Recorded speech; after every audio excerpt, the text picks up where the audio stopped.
Hello, dear friends. How are we doing this beautiful, and warm, extra warm day here in South Florida? Dr. Charlie Ware coming to you to speak about gut health. Once again, why am I talking so much about gut health? Talk about gut health because, again, a lot of times I think that we assume that, just simply by taking, some supplements and a probiotic and things like that, your gut is automatically going to get better.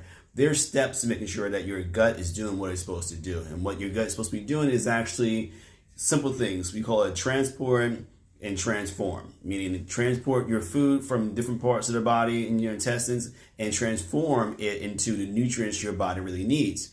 But there are a lot of bumps and hiccups along the way that shows that individuals are not able to control their gut health. So I'm going to give you 5 easy ways you can actually control your gut health. Well, how are we doing today? Miss Do. First, let me help you understand why it's important, beyond just what I just said about having a good health outlook with your gut. First and foremost, remember this, that most of your hormones are produced inside of your gut. So if you're going through menopause, if you have poor gut health, what's going to happen? You'll have a harder time going through menopause. If you have real bad PMS syndromes, pain, cramping, heavy bleeding, look at your gut first and foremost, because again, studies show that individuals, women that are chronically constipated, what happens is estrogen as is produced in your body is metabolizes through your stomach as well. So what happens is you can be having heavy appearance because you're not defecating as often as you possibly can as well. So it's like really a reabsorption type issue going on there. Sleep, happiness, depression, all of these things, are really controlled with the dopamine and serotonin that's largely produced inside of your gut. It's just so many different ways your gut really sort of guides your life. And if you don't have good gut health, then you're almost guaranteed to have some sort of disorder that's going to either happen sooner than later. So first and foremost, what we're going to do is I'm going to jump into sleep. Sleep is something that people like, but for good gut health, definitely. Because why am I discussing sleep first and foremost? You must first allow your body to have a chance to rest. That's it, So if you're not resting, especially if you're in a high stress job, what's going to happen is your body's going to produce too much cortisol, that stress hormone, cause things to be more inflamed, and your body would not allow yourself to truly rest as well. I was traveling this weekend. I was at a conference, a 4-day conference, and I drove. And something that I never do, except for chew a piece of gum or maybe have some dried fruit, I never sit down or get my meals to go and eat in my car. I never do that. The reason why I don't do that is because of the fact that, studies show that the more you are doing multiple things, your body really isn't absorbing the nutrients it should. It's basically going to push it through, or it's going to make you constipated and just hold it there without any absorption from it at all. And it's going to cause more stagnation inside of the gut, more mucus production inside of the gut, things of that sort. So whenever I travel now, I always sit down and have a meal if I'm traveling that long, and make sure that I'm resting and really absorbing and really reducing the amount of inflammation inside of my gut. So it's very, very important as well. And someone who was saying 20 years of night work, yes. Night shift work is considered a carcinogen. It causes your body to age a lot faster, and your body, body's rhythm of sleep wake cycles is completely thrown off. And what happens is it's hard for your body to really recognize, when you should be absorbing something and when you should not be absorbing something, and it'll cause your body to hold onto a lot more fat as well. So sleep is very, very important for your body to just really rest and relax and reset itself, and to really start producing all the hormones you need for the following day, because of the fact that you've had the proper nutrients hopefully absorbed inside your system, and now the body can actually rest and repair itself. The true R&R is rest and repair, not rest and relaxation, but rest and repair itself. 2, I'm gonna go to choosing to start eating more of fermented foods. And a top fermented food I tell people not to usually eat is going to be yogurt. The reason why, especially if it's commercially made. I don't like commercially made yogurt. It's made too fast. It's not really being fermented. And when I say fermented, it's the true fermentation process. There's some go through it, but a lot of them skip the certain process. So you're not really getting all of the probiotics that you should be actually getting out of the yogurt. And plus, when you add a lot of the sugary stuff back inside of the yogurt, that's just completely thrown off all of the good probiotics that's actually inside there. So all the commercial brands, for the most part, I'm not a fan of, but there are other ways for you to get your probiotics through fermentation. Kimchi is a huge one. Kimchi, well, let me explain what fermentation is. Fermentation is nothing more than the breakdown of sugars and starches inside of foods, whether it be rice, whether it be corn, whether it be wheat, barley for alcohol, or rye for alcohol, or in foods it can be just like anything. It can be fruits, veggies, and things of that sort. Soy, with tempeh, and also tofu and things of that sort. But what it does is it takes all the starches and sugars, and then the bacteria start to feed off that. So now the good bacteria are now growing to help break this stuff down to help really preserve it. So once you have something that's been fermented, it's essentially is full of B vitamins, is full of good probiotics from that standpoint. But again, these probiotics are going to vary depending on what you actually are fermenting. So a lot of people say, oh, well, I drink a ton of kombucha, but I'm always bloated.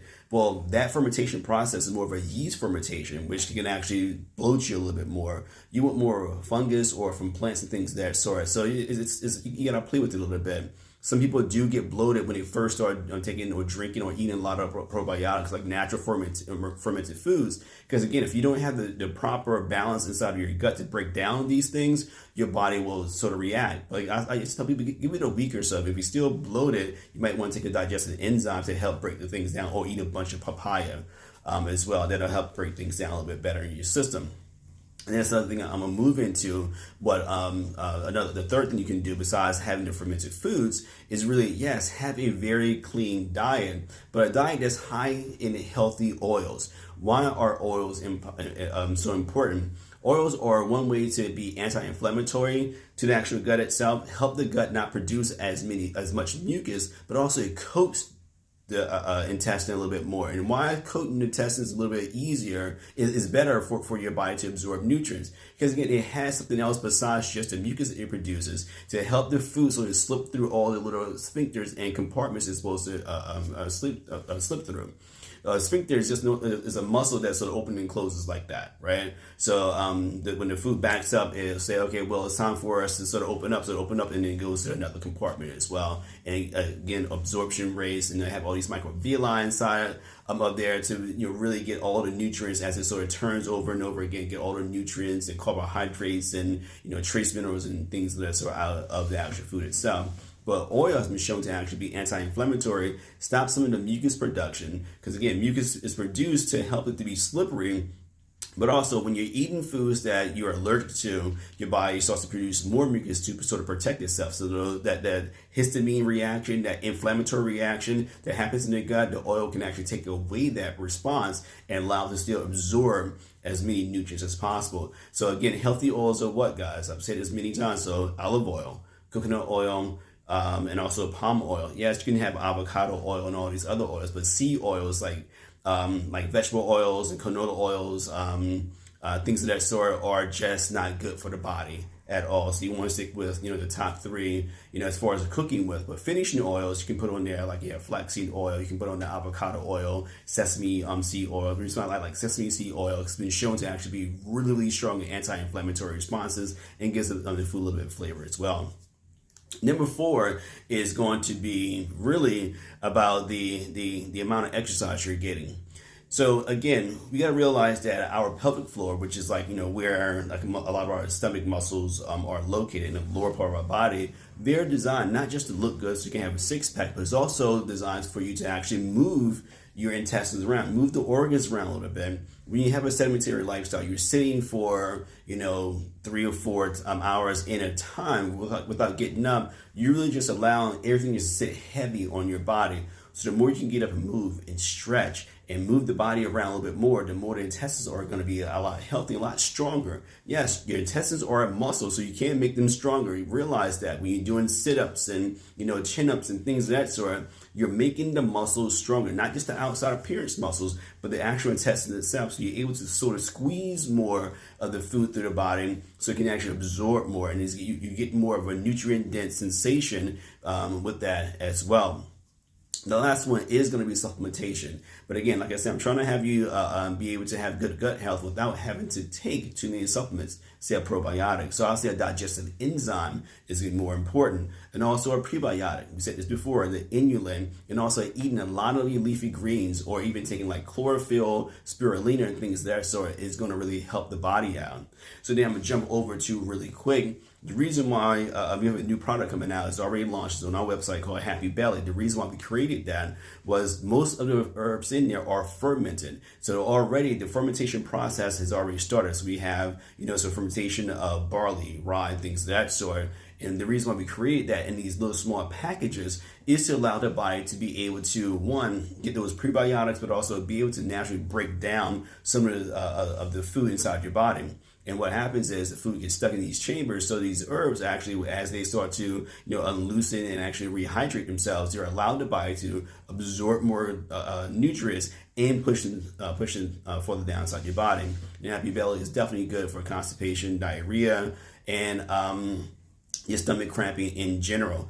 And it can actually help reset the body's microbiome by, again, with those prebiotics and some of the probiotics from the fermented veggies, from the fermented herbs inside of there as well. So again, you got to look at sleep, fermented foods.